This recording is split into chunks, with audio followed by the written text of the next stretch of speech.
Hello everyone. As you know, I have started class 10 geography chapter number 1. This is the fourth lecture of this series. I have already uploaded 3 lectures, 3 video. You can get it from the playlist. I'm going to continue from the topic resource planning. I would like to remind that this topic is important for two reasons. एक तो ये कि आपके exam में board exam में directly ये source based question आया हुआ है। ये paragraph directly as it is आपके पैराग्राफ मिल जाएगा, पैसेज मिल जाएगा। ठीक है, तो जिसको सोर्स बेस्ड क्वेश्चन पूछते हैं, जो पैसेज होता है, तो वहाँ से डायरेक्टली ये पैसेज आया हुआ है। तो आपको इसको ध्यान से लाइन बाय लाइन पढ़ना पड़ेगा कि अगर कल को आपके एग्ज़ाम में आ जाए बोर्ड में, तो आपको पैराग्राफ समझने में मुश्किल ना हो, डिफ़िकल्टी ना हो। आपको पता है कि जो पैसेज आते हैं वो ज़्यादातर थोड़े से जो डिफ़िकल्ट टाइप के होते हैं वही आते हैं पैसेज आपके एग्ज़ाम में। तो आइए समझते हैं। और दूसरा इम्पॉर्टेंट होने का रीज़न ये है कि यहाँ से 2 और 3 क्वेश्चन आपके फ्रेम हुए हैं। ठीक है, तो मैं आपको बताऊँगा कि which question has been asked. So let's get going. Resource planning. देखो भाई, planning is the widely accepted strategy for the judicious use of resource. ये इंपॉर्टेंट पॉइंट है। जो रिसोर्स प्लानिंग की आप बात कर रहे हो, it is widely accepted strategy. ये एक तरह का स्ट्रैटेजी होता है। किस चीज़ का स्ट्रैटेजी होता है? For the judicious use of resource. यानी कि रिसोर्स प्लानिंग की ज़रूरत क्यों होती है? तो आप बताओगे इसकी ज़रूरत इसलिए होती है, इसका इम्पोर्टेंस इसलिए है कि आप जितने भी रिसोर्स अवेलेबल है आपकी कंट्री में, आप उसको जुडिशियसली यूज़ कर सको। तो जुडिशियसली यूज़ करने का क्या मतलब है? वाइजली आप रिसोर्स को यूज़ कर सको, प्रूडेंटली आप यूज़ कर सको, मिसयूज़ ना हो रिसोर्स का। तो क्वेश्चन आपके यहीं से एग्ज़ाम में पूछा गया है डायरेक्टली कि what is the importance of judicious use of resources. समझ गए? तो आप इसको नोटबुक में नोट कर लेना कि question what is the importance of judicious use of resources. और एक क्वेश्चन ऐसे भी पूछा गया, ये बोर्ड का क्वेश्चन है, why should we use natural resource या why should we use natural resource judiciously. समझ गए? Why should we use natural resources judiciously. समझ में आ गया आपको कि हमें जो नेचुरल रिसोर्स है उसको जुडिशियसली यूज़ करने की क्या ज़रूरत है, क्यों हमें वाइजली प्रूडेंटली इसको यूज़ करना चाहिए। ठीक है भाई, ओके। तो इसका आंसर आप लोग देंगे। आइए समझते हैं इसका इम्पोर्टेंस क्यों है। It has importance in country like India. और पता है आपको, इंडिया जैसे देश में रिसोर्स प्लानिंग की कुछ ज़्यादा ही महत्व है, रिसोर्स प्लानिंग का कुछ ज़्यादा ही इम्पोर्टेंस है लाइक इंडिया।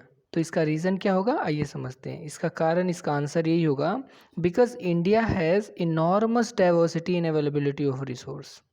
यानी कि इंडिया के पास इनॉर्मस, बहुत ज़्यादा डाइवर्सिटी है, वैरायटी है in the availability of resource. यानी कि इनको शॉर्ट में बोले तो इंडिया में बहुत ही डाइवर्स, बहुत ही वैरायटी वाला रिसोर्स है हमारे इंडिया में। यानी हर टाइप का रिसोर्स आपको इंडिया में मिलेगा। ठीक है, गोल्ड से लेके पेट्रोलियम, डीजल, जो भी रिसोर्स होते हैं, मार्बल्स, कॉपर्स, स्टोन्स, सब मिलेंगे आपको इंडिया में।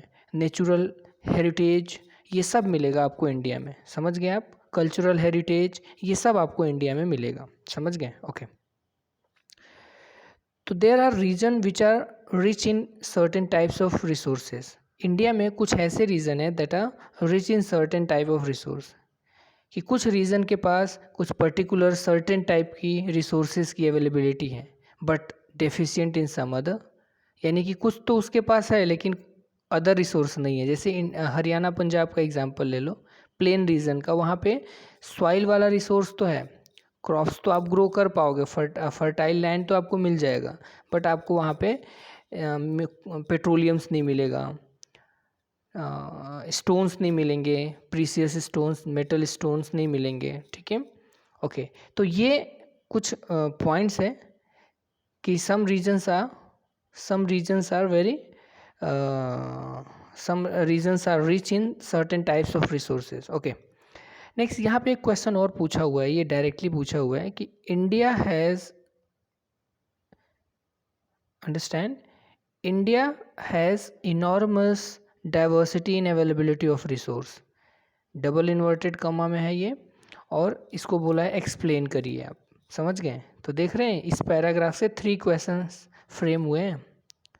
ओके, तो इसका आंसर क्या होगा समझते हैं कि इंडिया के पास डाइवर्सिटी इतना कैसे है, इसको एक्सप्लेन कर दो बस। तो एक्सप्लेन कैसे करेंगे, कौन कौन सा रीज़न है जहाँ पे बहुत ज़्यादा हाईली डाइवर्स रीज़न है, जहाँ पे मिनरल्स बहुत ज़्यादा अवेलेबल हैं, ठीक है। तो आइए समझते हैं कि करके कि there are some regions which can be consider self sufficient. कुछ रीज़न इंडिया में ऐसा है जो सेल्फ सफिशिएंट है, उसके पास पर्याप्त है अपने भर का, ठीक है, वो सेल्फ सफिशिएंट है, उसको डिपेंड होने की ज़रूरत नहीं है। इन टर्म्स ऑफ अवेलेबिलिटी, मतलब कि अवेलेबिलिटी के टर्म्स में देखा जाए तो वो सफिशिएंट है, उसके पास एनफ है, उसको किसी पे डिपेंड होने की ज़रूरत नहीं है, ठीक है। Okay, next,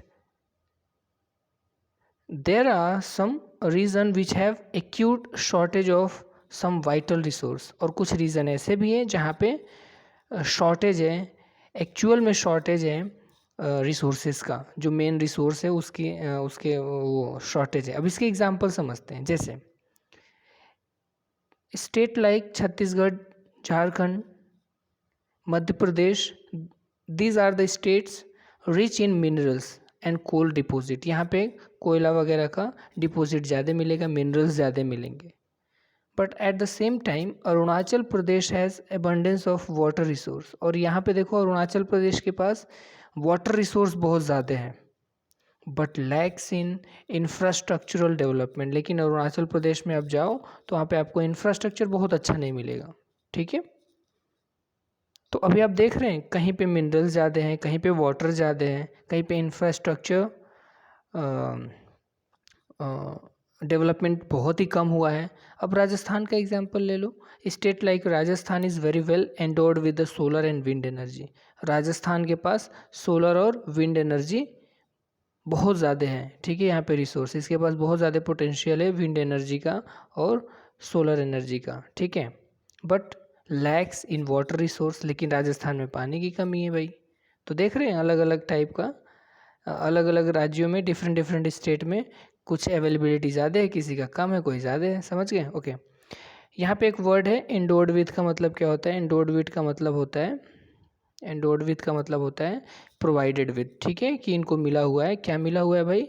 solar and wind energy. Okay, अब नेक्स्ट एग्जांपल देखते हैं। Cold desert like Ladakh. Ladakh जैसे जो रीजन है यहाँ पे कोल्ड डेजर्ट है, आपको पता ही है, is relatively isolated from the rest of country. Main जो इंडिया है उससे ये काफ़ी आइसोलेटेड फील करता है, काफ़ी अलग सा है, दूर दूर है, बहुत ज़्यादा डिस्टेंस पे है। It has very rich cultural heritage. यहाँ पे देखो कल्चरल रिसोर्स बहुत ज़्यादा है, बहुत ज़्यादा वहाँ पे कल्चरल हेरिटेज है। टूरिज़्म के लिए यहाँ पे बहुत ही बेहतर, आपने देखा भी होगा कि बहुत लोग यहाँ पे जाते भी हैं, टूर पे जाते हैं यहाँ पे ज़्यादातर लोग। बहुत से दोस्त तो ऐसे होते हैं जो बाइक से ही चले जाते हैं, ठीक है। बट डिफिशियंट इन वाटर, आपको पता है यहाँ पे भी वाटर डिफिशियंट है।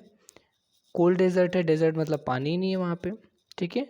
ओके, और आपको पता है इस वाटर डेफिशिएंसी को सॉल्व करने के लिए आपने वो एक सोनम वांगचुक वाला स्टोरी सुना होगा कि इन्होंने आइस स्तूपा बनाने की कोशिश कर रहे हैं, ठीक है। Anyway, next,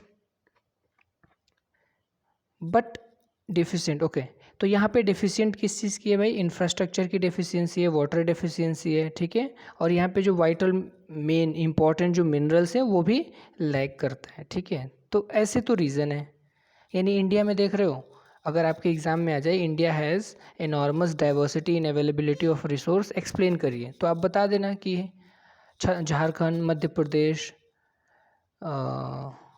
Jharkhand, Madhya Pradesh, Orissa, Chhattisgarh, these are the state rich in mineral resources, coal, petroleum के मामले में यहाँ पे कोल रिजर्व ज़्यादा हैं, डिपॉजिट ज़्यादा हैं। और अगला एग्जांपल आप दे देना, कौन सा वाला? राजस्थान, यहाँ पे सोलर और विंड एनर्जी है but lacks in water resource. Cold desert Ladakh का एग्जाम्पल दे देना, अरुणाचल प्रदेश का आप एग्जाम्पल दे देना, ठीक है। तो ये इस क्वेश्चन का आंसर हो गया। अब आप बताओ, इतना ज़्यादा अनइवनली डिस्ट्रीब्यूटेड है रिसोर्स, अगर हम प्लान न करें तो किसी स्टेट को बहुत ज़्यादा मिल जाएगा, किसी को बहुत ज़्यादा, किसी को बहुत कम मिलेगा। फिर जहाँ पे पानी ज़्यादा है हम ऐसा कुछ प्लान करें कि जहाँ पे रिसोर्स डेफिशिएंट एरिया है, रीजन है, वहाँ से हम लोग, जहाँ पे एक्सेस है, सरप्लस में है, वहाँ से हम लोग डेफिशिएंट वाले रीजन में भेज पाएँ, उसको प्रोवाइड करा पाएँ, ठीक है, अवेल करा पाएँ। समझ गए आप? तो इसीलिए रिसोर्स प्लानिंग की ज़रूरत होती है, ठीक है। तो यही लास्ट लाइन में कंक्लूड कर रहा है, this calls for the balance resources planning at the national, state and regional level. और इसी वजह से हमें ज़रूरत है एक बैलेंस्ड रिसोर्स प्लानिंग की। और ये balanced resource planning national level पे भी होना चाहिए, स्टेट लेवल पे भी होना चाहिए और रीजनल लेवल पे भी होना चाहिए, इवन लोकल लेवल पे भी होना चाहिए, कि हर किसी को अवेलेबल हो पाए, हर किसी को रिसोर्स मिल पाए। ये इंश्योर कराएगा आपका, ठीक है, रिसोर्स प्लानिंग। अब नेक्स्ट टॉपिक देखते हैं, रिसोर्स प्लानिंग इन इंडिया। अब हम पर्टिकुलर बात करेंगे रिसोर्स प्लानिंग इन इंडिया में। तो देखो भाई, resource planning in India is a very complex process. तो यहाँ पे भी क्वेश्चन पूछे गए हैं, 2 क्वेश्चन यहाँ से फ्रेम हुआ है कि रिसोर्स प्लानिंग इतना कॉम्प्लेक्स क्यों है, इंडिया में रिसोर्स प्लानिंग कॉम्प्लेक्स क्यों है, एक्सप्लेन करो। और दूसरा क्वेश्चन पूछा गया है कि व्हाट आर द स्टेप्स या describe the steps of resource planning in India. तो देखो, पहला स्टेप ये है identification and inventory of resources. Identification मतलब हो गया पहला जो स्टेप है, आइडेंटिफाई करना रिसोर्स को, और इन्वेंट्री करना। इन्वेंट्री का मतलब क्या होता है भाई? इन्वेंट्री का मतलब होता है सर्वे करना, ठीक है, कि कौन सा रिसोर्स कहाँ पे आइडेंटिफाई करो। तो identification and inventory of resources is tough task. ये आसान नहीं है कहाँ पे रिसोर्स होगा पता लगा पाना, ठीक है। इसीलिए इसको कॉम्प्लेक्स बोला जा रहा है, बहुत ही ज़्यादा डिफिकल्ट, बहुत ज़्यादा जटिल होता है। ओके, दिस इन्वॉल्व्स, और इस वाले में क्या क्या आएगा, आइडेंटिफिकेशन में क्या क्या आता है, सर्वे करना, मैपिंग करना, क्वालिटेटिव एंड क्वांटिटेटिव एस्टिमेशन करना, कि कहाँ पे अगर कहीं पे अगर पता भी चल जाए तो वहाँ पे पता लगाओ कि कितना रिजर्व है। वहाँ पे कोई रिसोर्स का अगर पता भी चल जाए तो उसका क्वालिटी कैसा है, उसकी क्वांटिटी कितनी है। कहीं पता चले खोदा पहाड़ निकला चूहिया, ठीक है, तो हमें क्वालिटी और क्वांटिटी का एस्टिमेशन करना पड़ता है, एंड मेज़रमेंट भी करना पड़ता है, मेज़रमेंट ऑफ द रिसोर्स। समझ गए? तो ये पहला हो गया आपका स्टेप। नेक्स्ट स्टेप में देखते हैं, एवॉल्विंग अ प्लानिंग स्ट्रक्चर। हमें इवॉल्व करना पड़ता है एक प्लानिंग स्ट्रक्चर, पर्टिकुलर एक प्लान करना पड़ेगा, स्ट्रक्चर बनाना पड़ेगा विद द एप्रोप्रिएट टेक्नोलॉजी। सिर्फ प्लानिंग बनाने से काम नहीं चलेगा, एक एप्रोप्रिएट टेक्नोलॉजी के साथ हमें प्लान करना पड़ेगा। ऐसा नहीं कि हमने कुछ प्लान कर लिया और पता चले टेक्नोलॉजी से उसका कोई रिलेशन ही नहीं है। जैसे आपने प्लान बना लिया, आपने प्लान बनाया कि ठीक है, हम बिना पेड़ों बिना जंगल काटे ही हम क्या करेंगे, हम माइनिंग कर लेंगे। प्लान तो बना लिया आपने, लेकिन आपके पास टेक्नोलॉजी है ही नहीं। तो आप ऐसा प्लान बनाओ जो एप्रोप्रिएट हो टेक्नोलॉजी से।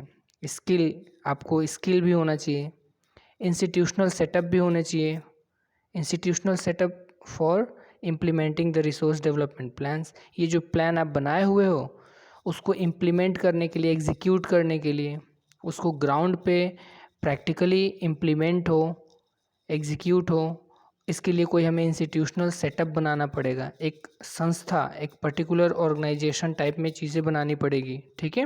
And the third step, matching the resource development plan with the overall national development plan. आपने प्लान बना लिया, रिसोर्स डेवलपमेंट आपने प्लान बना लिया, लेकिन ये प्लान मैच भी करना चाहिए नेशनल डेवलपमेंट प्लान से। समझ गए आप?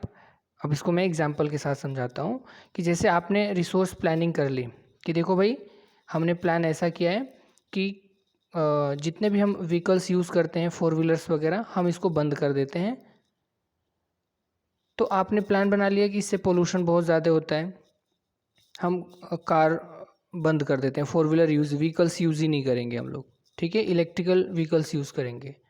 प्लान तो बना लिया, लेकिन क्या होगा, नेशनल जो डेवलपमेंट प्लान है, जैसे देश का जो इकोनॉमी है, इससे कार का जो प्रोडक्शन होगा वो बंद हो जाएगा, और जब कार का प्रोडक्शन बंद हो जाएगा तो फिर देश में, कंट्री में जो डेवलपमेंट है वो कैसे होगा। दूसरा एग्जांपल समझ लो, आपने प्लान बना लिया रिसोर्स प्लान करने के लिए कि हम लोग 50% अपना डिडक्ट कर देते हैं, जो डेली लाइफ का पेट्रोलियम यूज़ है, जो पेट्रोल गैस यूज़ करते हैं हम लोग, वो 50% कम कर लेते हैं। ठीक है भाई, आपने प्लान तो बना लिया, बट नेशनल जो डेवलपमेंट प्लान है, इससे क्या होगा कि बहुत सारी कंपनियां बंद हो जाएं, वो अपना प्रोडक्शन कम कर दें। ठीक है, डिमांड सप्लाई का जो कॉन्सेप्ट है वो ब्रेक हो जाए, तो इससे देश का क्या होगा, देश का डेवलपमेंट प्लान रुक जाएगा भाई। तो हमें दोनों को मैच कराना पड़ता है, दोनों का तालमेल लेके चलना पड़ेगा कि रिसोर्स डेवलपमेंट प्लान भी सक्सेस हो along with the national development plan, को ये अफेक्ट भी ना करे। समझ गए? ओके। तो दिस इज़ द रीज़न कि it is called as a complex process. समझ में आ गया? तो these are the 3 main steps. I hope आपको समझ में आया होगा। अब नेक्स्ट समझते हैं, India has made concerted effort. Concerted effort का मतलब होता है यहाँ पे determined and serious effort. India ने बहुत ज़्यादा एफर्ट लगाया है इसको to achieve the goal of resource planning right from the first 5 year. पहले 5 ईयर प्लान से ही हमने पूरी कोशिश की है कि हम लोग रिसोर्स प्लानिंग को अचीव करें। फर्स्ट प्लानिंग कब आया था, फर्स्ट 5 ईयर प्लानिंग कब आया था? 1952 में आया था। ठीक है, 1952 में। ये 5 ईयर प्लान्स क्या होते हैं, हम 5 ईयर का एक टारगेट सेट करते हैं। ठीक है, पूरा जो देश है, कंट्री है, जो नीति आयोग, जिसको हम लोग पहले प्लानिंग कमीशन बोलते थे, वो कंट्री को डेवलप करने के लिए 5 ईयर का एक प्लान बनाता था। ठीक है, उसी को बोलते हैं।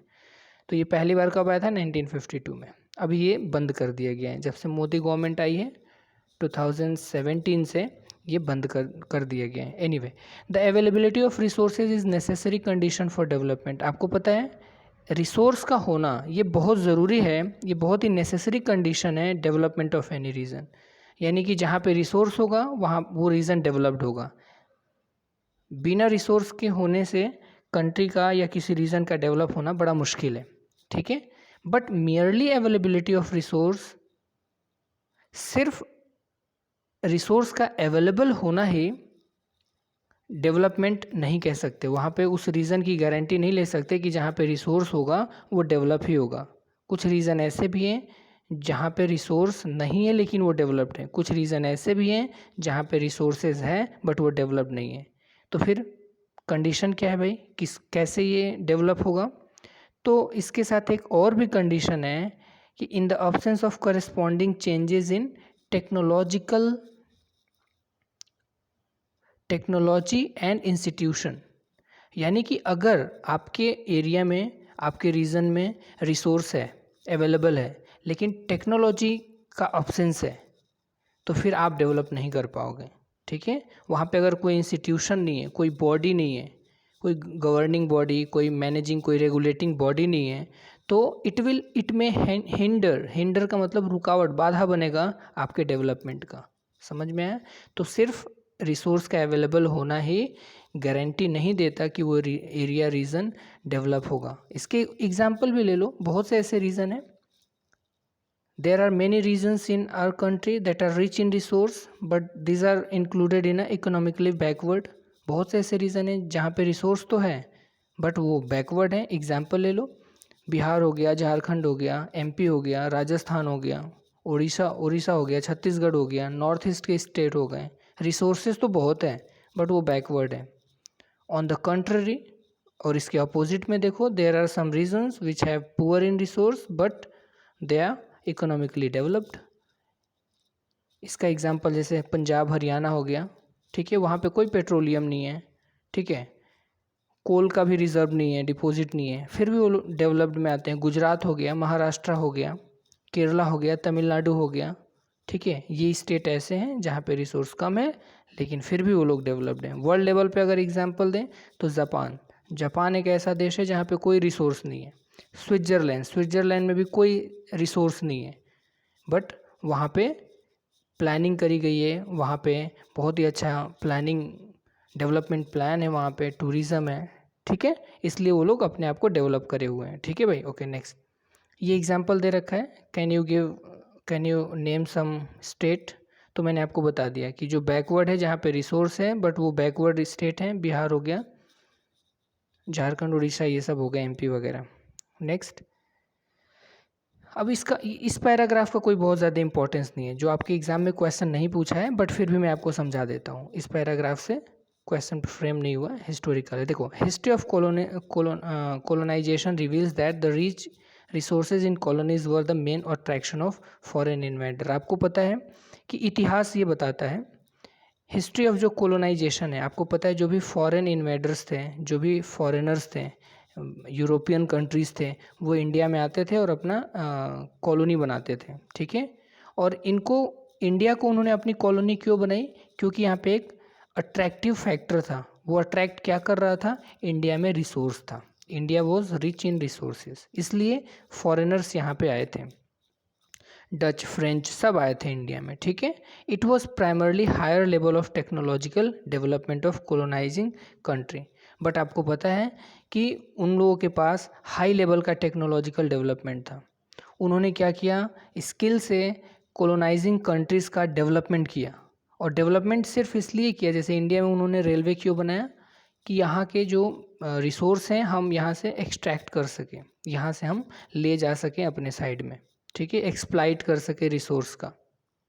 ओके, और वो लोग इस्टेब्लिश किए अपने सुप्रीमेसी को over the colonies. Therefore resources can contribute to the development. इसलिए आप कह सकते हो कि रिसोर्स कंट्रीब्यूट करता है development only when they are accompanied by appropriate technology. अगर आप उस रिसोर्स का साथ मिल जाए, किसका? एप्रोप्रिएट टेक्नोलॉजी का, तो वो रीजन, वो एरिया बहुत ज़्यादा डेवलप करेगा। ठीक है भाई, और किसका साथ मिलना चाहिए? इंस्टीट्यूशनल चेंजेस का, कि वहाँ पे एक चेंज होना चाहिए, एक ऑर्गेनाइजेशन, एक ग्रुप, इंस्टीट्यूशन, जो संस्था होती है, कोई बॉडी होनी चाहिए, उसमें चेंज होना चाहिए, टेक्नोलॉजिकल डेवलपमेंट होना चाहिए। यानी कि अगर आपके पास रिसोर्स है, सिर्फ रिसोर्स होने से कुछ नहीं होगा, टेक्नोलॉजी भी होना चाहिए। India has experience all this in the different phase. India ने ऐसा सब कुछ देखा है। कोलोनाइजेशन का जो फेज़ था, अंग्रेज़ों का जो दौर था यहाँ पे, उसमें सब कुछ इंडिया ने देखा है। Therefore India development in general and resource development in particular doesn't only involve the availability of resource but also technology, quality of human resource and historical experience या historical experience of people। इसलिए हम कह सकते हैं कि India में जो development है या जो रिसोर्स डेवलपमेंट है doesn't only involve the availability of resource। सिर्फ रिसोर्स के होने मात्र से ही आप डेवलपमेंट नहीं हो सकते, आप डेवलप नहीं हो सकते, बट आपको टेक्नोलॉजी और क्वालिटी ऑफ ह्यूमन रिसोर्स, इंसानों में स्किल होनी चाहिए, तब जाके आप डेवलप होंगे। समझ में आया? तो ये है पूरा का पूरा आपका पैराग्राफ, पूरा का पूरा आपका कंप्लीट चैप्टर का समरी। लाइन बाय लाइन मैंने आपको मतलब भी बता दिया, इंपॉर्टेंट क्वेश्चंस भी बता दिया। ठीक है, ओके, थैंक यू।